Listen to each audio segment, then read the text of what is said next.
আমন্ত্রণ জানাচ্ছি উচ্চতর গণিতে আরও একটি ক্লাসের টেকনিক ইজি এডুকেশনের পক্ষ থেকে। আজকের ক্লাসে আমরা একটি সৃজনশীল প্রশ্নের সমাধান করব। দেখতে পাচ্ছ তোমরা 5 নাম্বার সৃজনশীল প্রশ্ন উত্তর। আমরা একটু উদ্দীপকটা পড়ে নিই। আমাদের উদ্দীপকে বলা হচ্ছে যে সমদ্বিবাহু ত্রিভুজের ভূমি হচ্ছে 5 সেন্টিমিটার এবং সমান সমান বাহুর দৈর্ঘ্য 6 সেন্টিমিটার। ওকে, এটা আমরা বুঝতে পারলাম যে আমাদের এটা হচ্ছে উদ্দীপক। প্রশ্নে প্রথমে বলা হয়েছে যে ত্রিভুজটি অঙ্কন করো। তার মানে আমাদের দুইটা ডেটা দেওয়া আছে, একটা ভূমি আর একটা সমান সমান বাহুর দৈর্ঘ্য। ভূমি এবং সমান সমান বাহুর দৈর্ঘ্য, এই ক্ষেত্রে আমরা ত্রিভুজটা অঙ্কন করতে যাচ্ছি। চলো তাহলে আমাদের দুইটা তথ্য দেওয়া আছে। একটা হচ্ছে যে তোমার হচ্ছে একটা দরকার কি বলতো, একটা ভূমি দেওয়া আছে 5 সেন্টিমিটার দৈর্ঘ্যের। তুমি একটু স্কেল দিয়ে মাপটা নিয়ে নিবা। আমি দেখাচ্ছি, এটা মনে করো 5 সেন্টিমিটার। ওকে, এটা হচ্ছে আমাদের ভূমি। ভূমিকে আমরা সাধারণত সমদ্বিবাহু ত্রিভুজের ভূমিকে বি দ্বারা প্রকাশ করি। আর সমান সমান বাহুর দৈর্ঘ্য সেটা হচ্ছে এ, সেটা হলো 6 সেন্টিমিটার। এটাকে কি বলা হয়েছে? 6 সেন্টিমিটার। তো এটা মনে করো 6 সেন্টিমিটার, এই এ হচ্ছে 6 সেন্টিমিটার, তাহলে ভূমি হচ্ছে 5 সেন্টিমিটার আর এটা হলো 6 সেন্টিমিটার। ওকে, এখন আমি ত্রিভুজটা অঙ্কন করতে যাচ্ছি। চলো ত্রিভুজটাকে অঙ্কন করা যাক। তাহলে আমরা ত্রিভুজটা অঙ্কন করার জন্য যে কোনো একটা রশ্মি নিলাম, এখান থেকে আমি কাটবো কি এখন বলো তো? এই যে কোনো একটা রশ্মি নিলাম, এখান থেকে ভূমি বি এর সমান করে ভূমি বি এর মাপটা নিয়ে নাও। এই যে ভূমি বি এর মাপটা নিয়ে নিলাম, ভূমি বি এর সমান করে আমরা এখানে এই অংশটাকে কেটে নিলাম। এটা হচ্ছে আমার ত্রিভুজের ভূমি। ওকে, এখন আমি ত্রিভুজের ভূমি তো পেয়ে গেলাম। এখন কি করতে হবে? এই যে সমান সমান বাহুর দৈর্ঘ্য, তুমি এই মাপটাকে একটু নিয়ে নাও। সমান সমান বাহুর দৈর্ঘ্যের মাপটা নিয়ে নিলাম। সমান সমান বাহুর দৈর্ঘ্যের মাপটা যে নিলাম, এখন আমরা ধরো যে কোনো রশ্মি বিই থেকে কার সমান করে, এই ভূমি হচ্ছে এখানে বি এর সমান করে বিসি অংশ কাটি। এবার বি এবং সিকে কেন্দ্র করে ওই যে তুমি যে সমান সমান বাহুর দৈর্ঘ্য এ নিয়েছো, ওই এর যে মাপটা, সেই মাপটা নিয়ে তুমি একটা বৃত্তচাপ আঁকো। এই যে একটা বৃত্তচাপ আঁকলাম এবং সিকে কেন্দ্র করে ওই একই মাপ নিয়ে তুমি আর একটা বৃত্তচাপ আঁকবা। বৃত্তচাপ দুটি কোথায় মিলিত হলো? মনে করো যে এ বিন্দুতে, এই যে এ বিন্দুতে মিলিত হলো। তারপর তোমার কাজ হচ্ছে এই এ বি আর এসিকে অ্যাড করে দেওয়া। এ বি এবং এসিকে যখন তুমি যোগ করে দেবা, তখন দেখবা তোমার ত্রিভুজটা হয়ে গেছে। তাহলে এইটা হচ্ছে আমার এ, আবার এটা হচ্ছে কি বলতো, এটা হচ্ছে এ এবং সমান সমান বাহু দুইটাই পরস্পর সমান হয়। এই যে আমার তথ্য অনুযায়ী চিত্র আঁকা হয়ে গেল। প্রথমে প্রশ্নে বলা হয়েছিল কি যে ত্রিভুজটি অঙ্কন করো। দেখো আমরা ত্রিভুজটি অঙ্কন করে ফেলেছি, যেহেতু বর্ণনা লাগবে না, বর্ণনা দেওয়ার দরকার নাই। ওকে, আমরা এবার পরের প্রশ্নটি দেখবো। আমাদের পরের প্রশ্নে বলা হয়েছে যে ত্রিভুজটির পরিবৃত্ত অঙ্কন করে ব্যাসার্ধ নির্ণয় করো। তো এই ধরনের প্রশ্ন কিন্তু আমরা আগে সলভ করেছি। ব্যাসার্ধ কিন্তু দুইটা পদ্ধতি নির্ণয় করা যায়। একটা হচ্ছে বিষমবাহু ত্রিভুজ কল্পনা করে ক্ষেত্রফল বের করে সেভাবে নির্ণয় করতে পারবো। আবার আমরা এখানে ব্রহ্মগুপ্তের সূত্র ব্যবহার করে ব্যাসার্ধ নির্ণয় করতে পারবো। তাহলে চলো আমরা এখান থেকে তোমার হচ্ছে ত্রিভুজটির পরিবৃত্ত আগে অঙ্কন করি, তারপরে ব্যাসার্ধ বের করব। তো এই পরিবৃত্ত অঙ্কন করার জন্য আমাকে যেটা করতে হবে, এই ত্রিভুজটা মনে করো এটা ছিল কয়ের আনসার। এই কয়ের সাথে এখন আমি খতে আমার এই চিত্রটাই লাগবে। এই ক্ষয়ের আনসার দিচ্ছি। ক্ষয়ের জন্য আমরা কি করব? এখন এই যে যে ত্রিভুজটা পরিবৃত্ত অঙ্কন করতে গেলে আমাকে যে কোনো দুইটা বাহুকে সমদ্বিখণ্ডিত করতে হবে। যে কোনো, এখানে তিনটা বাহু আছে, A B, BC R AC. ধরো আমি এই এবি বাহুকে, এবং এসিকে, অথবা এবিকে আর ধরো বিসিকে, যে কোনো দুইটাকে তুমি সমদ্বিখণ্ডিত করবা। আমি প্রথমে এবিটাকে আগে সমদ্বিখণ্ডিত করি, তারপর সিদ্ধান্ত নেব যে কোনটাকে সমদ্বিখণ্ডিত করলে দেখতে ভালো লাগবে।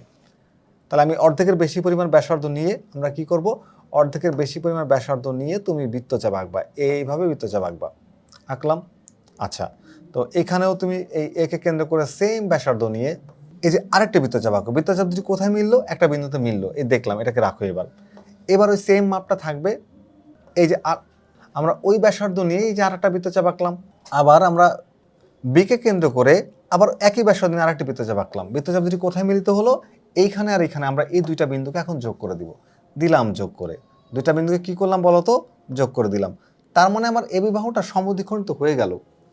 এখন আমরা কি করব? আমরা হচ্ছে এবি বাহু সমদ্বিখণ্ডিত হয়ে গেছে।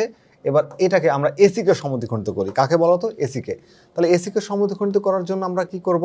আমরা এইখানে যে একে কেন্দ্র করে এসি এর অর্ধেকের বেশি পরিমাণ ব্যাসার্ধ নিয়ে আমরা একটা বৃত্তচাপ আঁকলাম। এবং ওই একই মাপে আমরা এই পাশে একটা বৃত্তচাপ আঁকবো। আরেকটা বৃত্তচাপ এঁকে ফেললাম। এবার সিকে কেন্দ্র করে আরেকটা বৃত্তচাপ আঁকলাম। একই রকমভাবে আমরা এদিকেও কিন্তু সেম কাজ করব। এই দেখো আরেকটা বৃত্তচাপ আঁকলাম। এরপরে কি করব? আমরা এই বিন্দু আর এই বিন্দুকে যোগ করে দিব। তো দুইটা বিন্দুকে যোগ করে দাও, দিলাম। এরপরে মনে করো একটা নাম দিয়ে দিই, এই যে এবি রেখার সমদ্বিখণ্ডক রশ্মি মনে করো যে পি কিউ, আর এসি রেখার সমদ্বিখণ্ডক রশ্মি মনে করো যে এম এন। পরস্পর কোথায় মিলিত হলো? এই বিন্দুতে মিলিত হলো, এটাকে আমরা বলি ও বিন্দু। এবার ওকে কেন্দ্র করে ও এ ও বি অথবা ও সি এর সমান ব্যাসার্ধ নিয়ে, ধরো ও এর সমান ব্যাসার্ধ নিলাম, নিয়ে ও এর সমান ব্যাসার্ধ নিয়ে এখন দেখো আমরা এই যে ওকে কেন্দ্র করে ও এর সমান ব্যাসার্ধ নিয়ে যদি একটা বৃত্ত আঁকি, তাহলে এই বৃত্তটি দেখো A B C ত্রিভুজটিকে A B এবং সি বিন্দুতে ছেদ করে, তাহলে আমার ও কেন্দ্র বিশিষ্ট এবিসি বৃত্তটি হচ্ছে উদ্দিষ্ট পরিবৃত্ত। এখন তুমি চিত্রটা যেভাবে এঁকেছো তার বিবরণটা ওই নিজের মতো করে লিখতে পারবা। সম্পদে অঙ্কনটাই প্রয়োজন, বর্ণনাটা তোমার মতো করে লেখা যাবে। আমি একটু বলে দিচ্ছি, যে কোনো রশ্মি বি থেকে কার সমান করে, এই যে ভূমি বি এর সমান করে বিসি অংশ কাটি, বিসি রেখার এটা তো এবার এই যে বিসি রেখার ত্রিভুজ, আচ্ছা ত্রিভুজের বিবরণটা আমাদের কি করেছি বলতো, যে কোনো রশ্মি বি থেকে কিসের সমান করে, এই বি এর সমান করে বিসি অংশ কাটি, বি এবং সিকে কেন্দ্র করে এর সমান ব্যাসার্ধ নিয়ে বি এবং সিকে যে কোনো এক পাশে দুইটি বৃত্তচাপ আঁকি যা পরস্পরকে এ বিন্দু ছেদ করে। এরপরে এ বি আর এ সিকে যোগ করে দিলে ত্রিভুজটা হলো। আমার কিন্তু বলছে কি ত্রিভুজের পরিবৃত্ত অঙ্কন করে তার ব্যাসার্ধ নির্ণয় করো। তা আমাদের এই ত্রিভুজটা যে অঙ্কন করলাম এর বিবরণ দেওয়াটাও কিন্তু জরুরি না, আমাকে নির্ণয় করতে হবে কি ব্যাসার্ধ।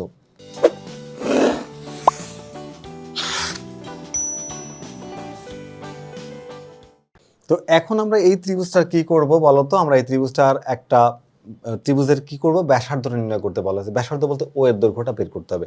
এখন আমরা এক কাজ করি, আমরা এই যে এই ত্রিভুজের ব্যাসার্ধ নির্ণয় করার দুইটা পদ্ধতি, একটা পদ্ধতি আমি আগের ক্লাসে দেখিয়েছি, এখন আমি এটা তোমাদের ভিন্ন পদ্ধতি দেখাবো। আমি এই বিন্দু থেকে, যেহেতু সমদ্বিবাহু ত্রিভুজ, এই বিন্দু থেকে আমরা কি করব, আমরা এই ভূমির উপরে একটা লম্ব টেনে দেব। ভূমির উপর লম্ব টানলাম, সেটার নাম হচ্ছে ধরো যে এডি, আর এইটাকে মুছে দিই আপাতত এডি। তো আমরা যখন সমদ্বিবাহু ত্রিভুজের ভূমির উপর শীর্ষবিন্দু থেকে ভূমির উপর লম্ব টানা হয়, ওই লম্ব ভূমিকে সমদ্বিখণ্ডিত করে। তা আমাদের ভূমির দৈর্ঘ্য ছিল হচ্ছে, আমাদের প্রস্থ ছিল 5 সেন্টিমিটার, তাহলে এখানে হবে 2.5 সেন্টিমিটার, আর এখানে হবে কি বলতো 2.5 সেন্টিমিটার। ওকে, আর সমান সমান বাহুর দৈর্ঘ্য ছিল 6, তাহলে এটাও 6 সেন্টিমিটার, এটাও 6 সেন্টিমিটার। এখন যদি এটা লম্ব টানে তাহলে এটা সমকোণ, যে কোনো একটা ত্রিভুজ ধরে তুমি এটা সলভ করতে পারবা। ধরো এসিডি অথবা এবিডি। তো মনে করো যে এবিডি ত্রিভুজের ক্ষেত্রে, ত্রিভুজ এবিডি এর ক্ষেত্রে আমরা যদি এখানে পিথাগোরাসের সূত্রটা অ্যাপ্লাই করি, দেখো আমরা জানি সমকোণী ত্রিভুজের ক্ষেত্রে পিথাগোরাসের সূত্র দেওয়া যায়। ত্রিভুজ এবিডি এর ক্ষেত্রে পিথাগোরাসের সূত্র দাও, তাহলে অতিভুজ স্কয়ার সমান সমান লম্ব স্কয়ার প্লাস ভূমি স্কয়ার।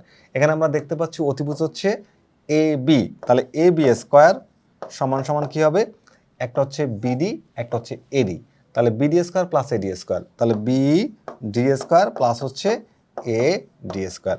তো এ বির ভ্যালু কত দেওয়া আছে 6, তাহলে 6 এর উপর স্কয়ার করো, বিডি কমন 2.5, এই যে 2.5 এর উপর স্কয়ার করো প্লাস হচ্ছে এডি স্কয়ার। তো এখানে হিসাব করলে আমরা কত পাচ্ছি 36, আর এখানে কত হচ্ছে 2.5 এর উপর যদি স্কয়ার করে দেই তাহলে আমরা পাচ্ছি হচ্ছে 6.25। এটাকে এই পাশে এনে মাইনাস করে দাও, 6.25 is equals two A D square. তো এখন যদি তুমি এই মানটাকে একটু হিসাব করো, যে এখানে এ ডি সমান সমান এখানে মাইনাস করে কত থাকে, মাইনাস করলাম 36, তাহলে আমরা পাচ্ছি হচ্ছে 29.75। তো এখন এডির উপর স্কোয়ার ছিল, স্কোয়ারটাকে পাশে পাঠায় রুট করে দাও। তো রুট করে দিলে কি হবে, রুট করে দিলে তুমি পাবা যে এ ডি সমান সমান root over 29.75 is equals to 5.454 আমরা এই মানটা পাচ্ছি। এটা হচ্ছে লম্বের মান। কিসের মান পাচ্ছি বলো তো, এই ত্রিভুজের লম্ব। তো এখন ত্রিভুজের উচ্চতা বা লম্ব বের করেছি। তো এর মধ্যেই এই যে লম্বটা, এই লম্বের মধ্যেই আছে কিন্তু আমাদের ব্যাসার্ধ। যদি আমরা ব্যাসার্ধকে আর ধরি, ব্যাসার্ধকে যদি আমরা এখানে ধরো যে, তো আমরা কিন্তু এখান থেকে উচ্চতা বের করে ফেলেছি, উচ্চতাটা আমাদের বের করতে বলা হয় না, বলা হয়েছে ব্যাসার্ধ। তা আমরা এই যে ত্রিভুজ এবিসি এর ক্ষেত্রে, ত্রিভুজ এবিসি এর ক্ষেত্রে এই যে ত্রিভুজটা আমাদের পরিবৃত্ত, এই পরিবৃত্তের ব্যাসার্ধকে যদি তুমি আর ধরো, তার মানে যে বৃত্ত ও কেন্দ্রিষ্ট বৃত্তের ব্যাসার্ধকে তুমি আর ধরি, তাহলে আমরা এই ত্রিভুজের ক্ষেত্রে এবি ইন্টু এসি সমান সমান 2r ইন্টু বের করেছি এডির মানটা বসাই দিলাম এডি। এইখান থেকে আমি আর এর মান বের করলেই পেয়ে যাবো ব্যাসার্ধ। তাহলে এখানে এবির ভ্যালু কত বলো তো, এবির ভ্যালু হচ্ছে 6, আর এসির ভ্যালু এটাও 6, is equals two 2r into এটার মান কত, এটার মান হচ্ছে এই যে 5.454, আমরা পাচ্ছি কত 454। এখন আমাদের টার্গেট হচ্ছে এখানে 6 আর 6 গুণ করলে হবে 36 ইজ ইকুয়ালস টু 2 ইন্টু, এটা গুণ চিহ্ন দিয়ে দাও, তাহলে 5.454 ইন্টু 2 পাচ্ছ কত 10.908 আর। এখন আমাদের আর এর মান বের করতে হবে, তাহলে এইটাকে ধরে এই পাশে পাঠিয়ে দাও, তাহলে ভাগ হয়ে যা, গুণ থেকে ভাগ হয়ে যাবে 36 ডিভাইড 10.908 ইজ ইকুয়ালস টু আর। এই যে মানটা আমরা পাচ্ছি সেটা হচ্ছে 3 পয়েন্ট, দেখো আর ইজ ইকুয়ালস টু আছে 3.003, তার মানে 3.3003, তার মানে 3.3 লিখলেও হবে। এই যে আমাদের ব্যাসার্ধ চলে আসছে, এই আরটাই হচ্ছে আমাদের এই বৃত্তের ব্যাসার্ধ। তাহলে আমরা বৃত্তটিকে অঙ্কন করলাম, অঙ্কনের বিবরণ চাই না, অঙ্কনের বিবরণ না চেয়ে আমাদের কাছে ব্যাসার্ধ বের করতে বলছে। তো আমরা উচ্চতা বের করলাম, তারপর হচ্ছে আমরা এই সূত্রটা অ্যাপ্লাই করে যদি ব্যাসার্ধ আর হয় তাহলে ত্রিভুজের যে দুইটা বাহুকে তুমি দ্বিখণ্ডিত করেছিলে তাদের গুণফল এবং সমান হবে ব্যাসার্ধের দ্বিগুণ আর হচ্ছে উচ্চতা গুণ করলে সমান হবে। সেখান থেকে আমি যদি মানে আরটা বের করি, এই আরই হবে হচ্ছে আমার এই ত্রিভুজের ব্যাসার্ধ। আশা করি তোমরা এই কোশ্চেনটি বুঝতে পেরেছো। আমরা পরবর্তী প্রশ্নে চলে যাব। আমাদের পরবর্তী প্রশ্নে বলা হচ্ছে যে এমন একটি বৃত্ত অঙ্কন করো যা পূর্বে অঙ্কিত পরিবৃত্তের ব্যাসার্ধের সমান একটি বৃত্তকে পি বিন্দুতে স্পর্শ করে এবং বৃত্তের বহিঃস্থ কোনো বিন্দু কিউ দিয়ে যায়। খুবই সহজ কোশ্চেনটা। আমরা একটা বৃত্ত অঙ্কন করব, যে বৃত্তটার আর একটা বৃত্ত হবে যেটার ব্যাসার্ধ হচ্ছে 3.3 সেন্টিমিটার। আমরা কত বের করেছি দেখো তো, 3.3 সেন্টিমিটার বের করেছি না। এই ব্যাসার্ধের একটা বৃত্তের পরিধির উপর একটা বিন্দু থাকবে আর বাইরের একটা বিন্দু থাকবে। আমি নতুন করে একটা বৃত্ত আঁকবো যেটা এই ব্যাসার্ধের বৃত্তকে একটা বিন্দুকে ছেদ করবে, সেই বিন্দুর নাম বলা হচ্ছে প্রশ্নে পি। আর বাইরের যে একটা বিন্দু তার নাম বলা হচ্ছে কিউ, সেই কিউ বিন্দুকে ছেদ করবে। তাহলে চলো আমরা সেটা অঙ্কন করার চেষ্টা করি। তাহলে এই মনে করো যে 3.3 সেন্টিমিটার ব্যাসার্ধের একটি ব্যাসার্ধ। তো আমি এই ব্যাসার্ধের একটা বৃত্ত নিয়ে নিব। বৃত্ত আঁকার জন্য আমাদের একটা কম্পাস প্রয়োজন। তো এই নামে একটা কম্পাস চলে আসছে। এই কম্পাস থেকে আমরা ব্যাসার্ধের মাপটা নিয়ে নিই। এই ব্যাসার্ধের মাপটা নিয়ে নিলাম। এই ব্যাসার্ধের মাপ নিয়ে এখানে কেন্দ্র ধরে, এই যেখানে কেন্দ্র ধরে এই মাপটা নিয়ে আমি যদি একটা বৃত্ত আঁকি, এই হলো বৃত্ত। তো এই বৃত্তের পরিধির উপরস্থ একটা বিন্দু, সেই বিন্দুর নাম হচ্ছে পি বিন্দু, মনে করো পি বিন্দু। এরপর আমি যে কেন্দ্র আর এই বিন্দুকে যোগ করে দিলাম, দিয়ে একটু বাড়াই দিব। তাহলে এখানে আসো কি কি ছিল, এটা হচ্ছে আমাদের কেন্দ্র ও, আর এখানে বহিস্থ একটা বিন্দু পি, বহিস্থ না বৃত্তের পরিধির উপরস্থ একটা বিন্দু পি, আর মনে করো বাইরে এখানে একটা বিন্দু আছে কিউ। কি আছে বিন্দু বলো তো, কিউ।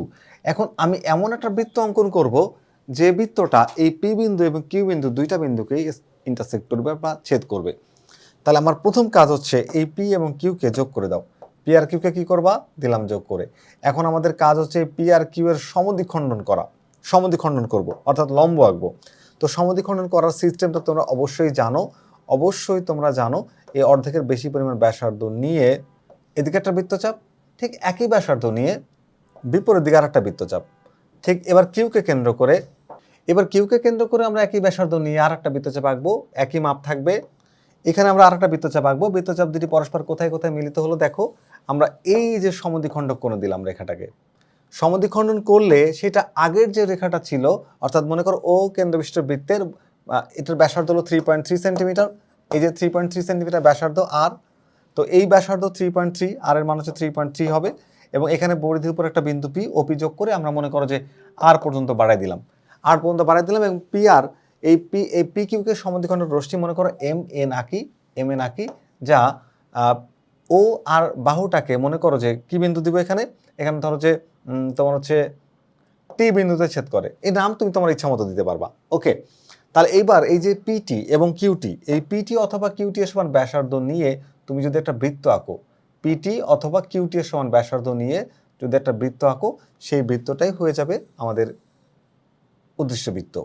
তাহলে খেয়াল করে দেখো, আমি এই যে এখানে পিটি এর সমান, টিকে কেন্দ্র করে পিটি এর সমান ব্যাসার্ধ নিয়ে একটা বৃত্ত আঁকলাম।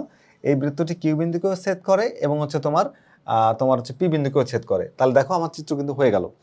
তো আমরা যদি একটু হালকা করে বিবরণ দিয়ে দিই, ধরো ও কেন্দ্রবিশিষ্ট বৃত্ত যার ব্যাসার্ধ 3.3 সেন্টিমিটার, এই বৃত্তের পরিধির উপর একটা বিন্দু হচ্ছে পি, এমন আর বহিস্থ একটা বিন্দু হচ্ছে কিউ, এমন একটি বৃত্ত আঁকতে হবে যা পি এবং কিউ বিন্দুকে ছেদ করে। প্রথমে ওপিকে যোগ করে আর পর্যন্ত বাড়াই দিই, তারপরে পি এবং কিউকে যোগ করি, পি কিউর সমদ্বিখণ্ডক রশ্মি এম এন আঁকি যা পি আর কে টি বিন্দু ছেদ করে। পিটি অথবা কিউটির সমান ব্যাসার্ধ নিয়ে একটি বৃত্ত আঁকলে ওই বৃত্তটি হবে উদ্দেশ্য বৃত্ত, যেটা বৃত্তের পরিধিস্থ পি বিন্দু বহিস্থ বিন্দু কিউকে ছেদ করে। আশা করি তোমরা এই প্রশ্নের সমাধানটি বুঝতে পেরেছো। আমরা সমাধান করলাম আজকে একটি স্কুলের নির্বাচনী প্রশ্ন, অর্থাৎ নীলফামারী সরকারি উচ্চ বিদ্যালয় নীলফামারী নির্বাচনী পরীক্ষার প্রশ্ন। তোমরা নিশ্চয়ই এই প্রশ্নটি বুঝতে পেরেছো। ফিরে আসবে আবারও নতুন কোনো গাণিতিক সমস্যা নিয়ে। ততক্ষণ পর্যন্ত ভালো থেকো। আল্লাহ হাফেজ।